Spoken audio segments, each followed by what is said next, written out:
अस्सलाम वालेकुम dear students. मैं आपको पॉलीथीन के बारे में पढ़ा रही हूँ। It is from eighth class English. Polythene यहाँ पे चैप्टर है, तो मैंने आधा उसका पढ़ा लिया है। मैंने ये भी कहा है कि पॉलीथीन यहाँ पे लिखा भी है कि पॉलीथीन इज़ अ डिज़ास्टर। तो एक्चुअली ये है डिज़ास्टर, क्योंकि उससे बहुत ज़्यादा तबाही होती है। पॉलीथीन एक ख़तरनाक चीज़ है जो सेहत के लिए भी ख़तरनाक है, हमारे माहौल के लिए भी ख़तरनाक है। तो प्यारे बच्चों, इससे क्या होता है कि ना ही ये सड़ जाता है, ना ही ये it is non degradable biodegradable. It is non biodegradable. मिसाल उसका मतलब ये है कि कोई भी चीज़ अगर हम ज़मीन में फेंकते हैं या किसी जगह पे रखते हैं, तो वहाँ पे कीड़े मकोड़े इसको सड़ा लेते हैं, सड़ा देते हैं, डिग्रेड करते हैं। लेकिन यहाँ पे क्या है कि ये जो पॉलीथीन है, इसका कुछ भी नहीं बनता है। ये 100 साल के बाद भी अगर कहीं पे ज़मीन में चले जाए या किसी जगह में चले जाए, तो ये 100 साल के बाद, 50 साल के बाद भी ये वैसा का वैसा ही निकलता है जैसे कि उस टाइम था, जिस दिन हमने इसको फेंका। तो इससे क्या होता है कि इससे अगर जानवर भी, इससे कोई भी जानवर, इससे वॉन्डरिंग जो एनिमल्स होते हैं, खासकर सिटीज़ में, अगर वो इसको खाए तो इससे मार भी सकता है। तो उसके अलावा ये क्या करती है, ये जो नालियाँ होती है, तो उनमें ये चॉकिंग करती है, यानी पानी बंद करती है, जिसकी वजह से वहाँ पे बहुत सारे मच्छर पैदा होते हैं और पोल्यूशन पैदा होती है। तो ये तो है ही एक बहुत ख़तरनाक चीज़, जो पोल्यूशन पैदा करती है हर तरीके से।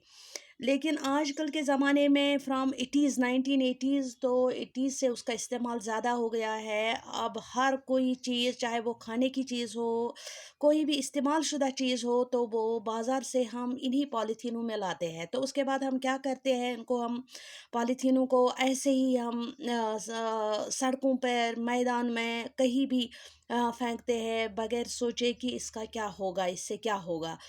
तो ये चैप्टर में क्या होता है, राकेश एक बच्चा होता है जो अपने फादर के साथ अपने अंकल के घर जाता है। तो वहाँ पे वो क्या देखता है, बाहर बहुत बदबू होती है। जब वो वहाँ पहुँच जाते हैं, तो वहाँ पे बहुत ज़्यादा बदबू होती है। किसकी वजह से? वहाँ पॉलीथीन उसमें उन्होंने बहुत सारे लोगों ने, चूँकि ये तो लोगों की आदत ही है, जहाँ पे खुली जगह होती है तो वहाँ पे डस्ट फेंकते हैं, चाहे वो स्कूल के बाहर हो, चाहे वो घर के बाहर हो, चाहे वो सड़क हो। तो किसी भी जगह पॉलीथीन जो है, पॉलीथीनों में अपना जो भी उनका जो गार्बेज होता है घर का, तो वो उसी में रख के बाहर फेंकते हैं, जिसकी वजह से बहुत ज़्यादा बदबू फैलती है।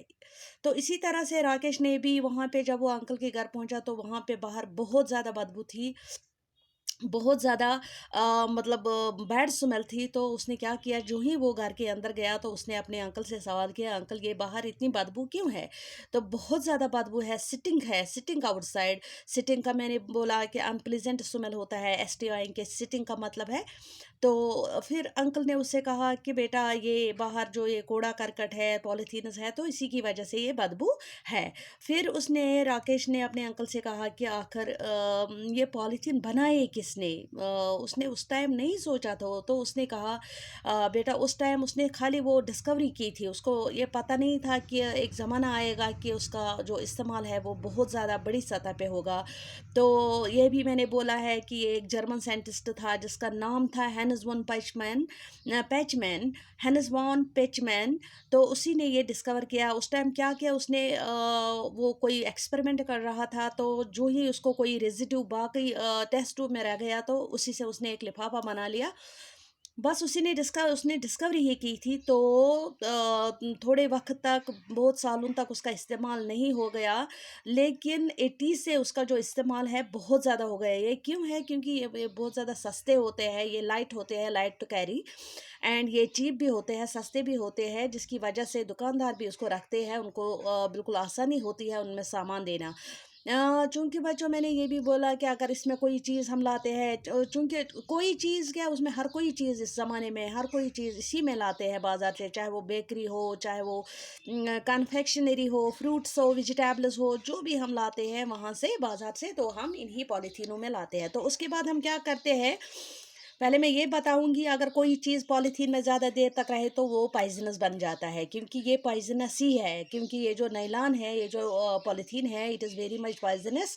तो कोई भी चीज़ अगर इसमें देर तक रह जाए, तो उसमें वो पॉइज़नस बन जाता है। तो उसके बाद जब हम कोई भी चीज़ लाते हैं, तो वो हम बगैर सोचे समझे बिल्कुल अनरीज़नेबल तरीके से हम इन लिफ़ाफ़ों को बाहर फेंकते हैं, जिसकी वजह से चूँकि ये सड़ते नहीं हैं, गलते नहीं हैं, तो जो ही हवा चलती है तो ये जो पॉलीथीन्स है कहीं भी जा सकते हैं, कहीं तो वाटर में चले जाते हैं, नालियों में फँस जाते हैं, कहीं भी।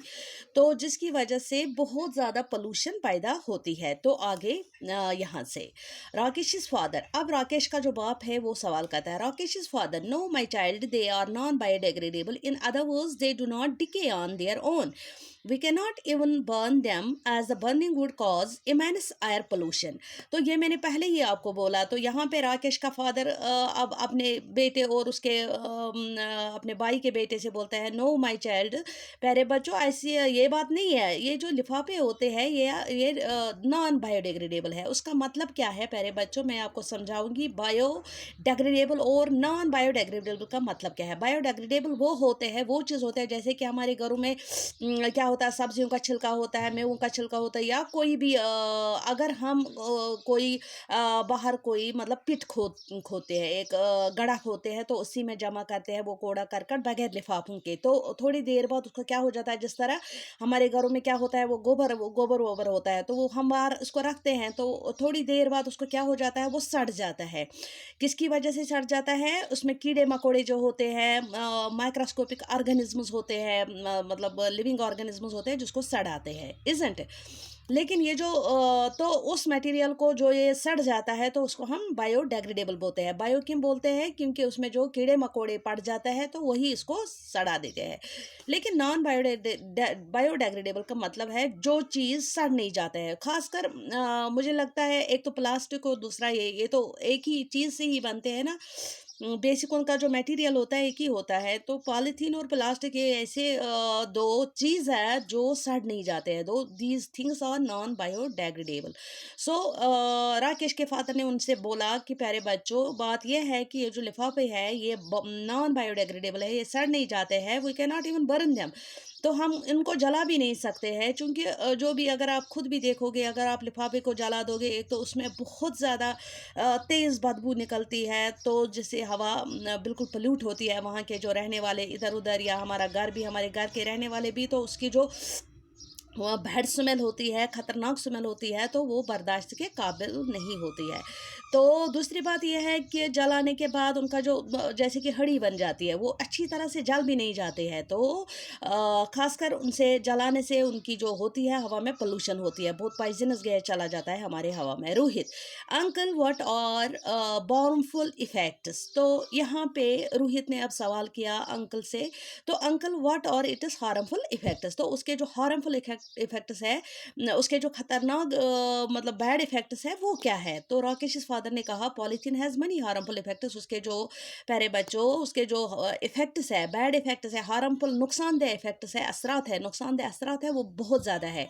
बल्कि ये खुद भी एक नुकसानदेह चीज़ है। It is the cause of disease like malaria. तो उससे एक डिजीज पैदा हो जाती है, बहुत सारे डिजीज पैदा हो जाते हैं, जैसे कि malaria, cholera etcetera. It is also increases the infertility of soil. जो कि मैंने पहले ही बोला, अगर ये पानी में चला जाता है तो पानी में बहुत ज़्यादा क्या हो जाता है कि वहाँ पे मक्खियाँ पड़ जाती है। ये तो पानी को ब्लॉक करती है, जिसकी वजह से उसमें मक्खियाँ, मच्छर पड़ जाते हैं, और उस पानी में से अगर उस पानी को इस्तेमाल किया जाता है तो उससे, या उस पानी के इर्द गिर्द रहा जाए तो उससे मलेरिया फैल जाती है, कॉलरा फैल जाती है। अलावा उसके अलावा क्या है कि अगर ये ज़मीन में ऐसे ही पड़ जाए, तो ज़मीन के अंदर जाए, तो ये फर्टिलिटी पैदा करता है, इनफर्टिलिटी पैदा करता है। यानी ज़मीन का जो ज़रख़ेज़पन होता है उस का वो ख़त्म कर देता है। जिस ज़मीन में ये लिफाफे ज़्यादा हो तो उस ज़मीन पे फसल बनना बिल्कुल नामुमकिन होता है। Besides it plays a major role in the blockage of water systems like sewerage and water pipes. ये तो मैंने पहले ही बोला कि अगर ये वाटर में चले जाते हैं या नालियों में चले जाते हैं, तो क्या होता है कि वहाँ पे क्या होता है, ब्लॉकेज ऑफ वाटर होता है, पानी बंद होता है, जिसकी वजह से वहाँ पे क्या होता है, मक्खियाँ मच्छर पड़ जाते हैं, causing floods during causing floods. या कहीं ऐसे भी मतलब जो नदी नाले हैं, तो अगर लिफाफे उनमें चले जाए, तो अगर कभी कभार वाटर ज़्यादा आ जाता है तो वाटर ब्लॉक हो जाता है, जिसकी वजह से वो वाटर ओवरफ्लो हो जाता है, तो उससे सैलाब भी आ सकता है, ज़मीनों की तरफ वो वाटर आ सकता है। मॉडरेट और heavy rainfall, isn't As we can easily see that rivers, lakes and small streams have become dumping sites of polythene bags. तो यहाँ पे as we can easily see हम अच्छी तरह से आसानी से देख सकते हैं that rivers जो rivers होते हैं, दरिया होते हैं, तालाब होते हैं, झील होते हैं, have become dumping sites of polythene bags. तो आजकल के ज़माने में ये तो dumping sites I mean to say कि यहाँ पे सारे के जो लिफाफे होते हैं, गार्बेज होता है, ये तो दरिया और नदी नाले ये तो डंपिंग साइट्स बन गई है. डंपिंग साइट्स मीन्स उन्हीं में अब डाला जाता है सारा का सारा, खासकर लिफाफे विफाफे. It has become the cause of several problems. तो उससे बहुत ज़्यादा प्रॉब्लम्स, बहुत ज़्यादा मुश्किलात पैदा हो गई है, पैदा हो जाती है और हो गई है फॉर प्लांट्स एंड एनिमल्स. पौधों के लिए, इंसानों के लिए, जानवरों के लिए living in and around water.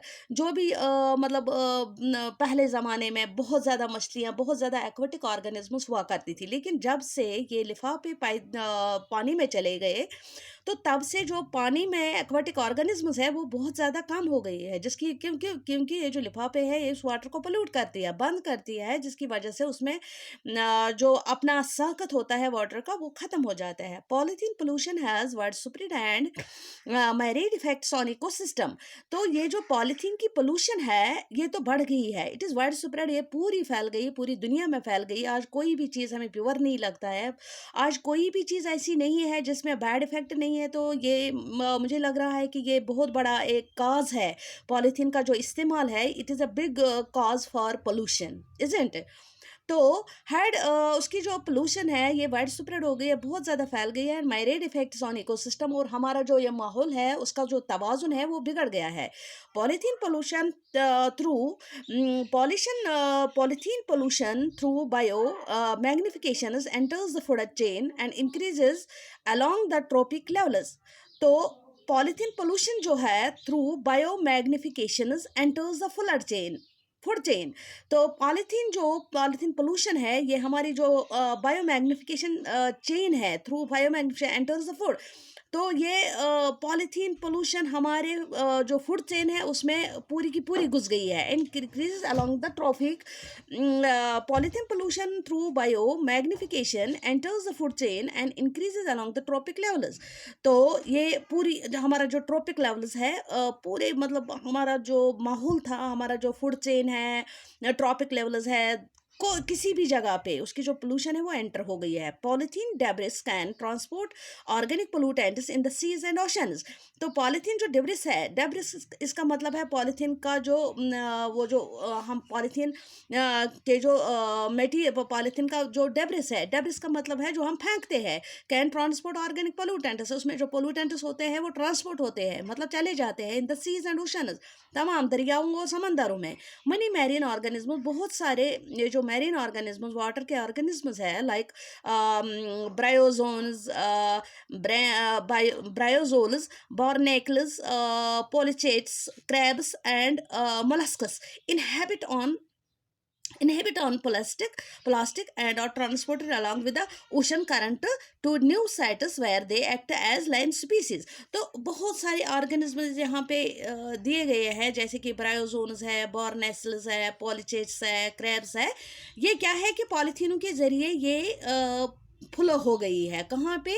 जहाँ पे इनको रहना था वहाँ से वो फ्लो हो गई है with the ocean current to new sites. तो दूसरी जगहों पे ये पहुँच गई है where they act as alien species upsetting the ecological balance of the site. तो वहाँ पे उनका जो रोल रहा है वो अपोजिट रोल रहता है, वो अलाइन स्पीसीज, बिल्कुल फॉरेन स्पीसीज वहाँ पे एज एक्ट होती है, और वहाँ पे जो इकोलॉजिकल बैलेंस होता है, हमारा माहौल होता है, तवाज़ुन होता है किसी भी चीज़ का, वो तो इफेक्ट होता है, अपसेट होता है, ख़राब हो जाता है. पॉलीथीन है पेट्रोलियम प्रोडक्ट है. ये जो पॉलीथीन है ये पेट्रोलियम प्रोडक्ट है, ये पेट्रोलियम से निकलता है. It is a residue of petroleum, is a suspected human carcinogenic means that can cause cancer. तो यहाँ पे ये जो पेट्रोल प्रोडक्ट पॉलीथीन है, इससे एक बीमारी, खतरनाक बीमारी लग सकती है, जिसको कार्सिनोजेनिक बोलते हैं, दैट मीन्स कैंसर कॉजिंग. खुदा नजात दे, खुदा रहम करे। In studies with mice, in studies with mice polythene has been linked to cancer of the colon. When these bags come in direct contact with the food, जब इनमें food होता है, जैसे कि दूध लाते हैं, फूड होता है, जब ये डायरेक्ट कंटैक्ट फूड के साथ होते हैं तो क्या होता है, एज इन पैकिंग, जैसे कि पैकिंग में होता है, chemicals with in the bag can lead out into the food and contaminate it. तो उसमें जो केमिकल्स होते हैं वो फूड के साथ चले जाते हैं। इस तरह से जो हमारा फूड होता है वो कंटेमिनेट होता है, वो पोल्यूट होता है, खराब होता है। बस आज के लिए इतना काफ़ी। खुदा हाफिज़।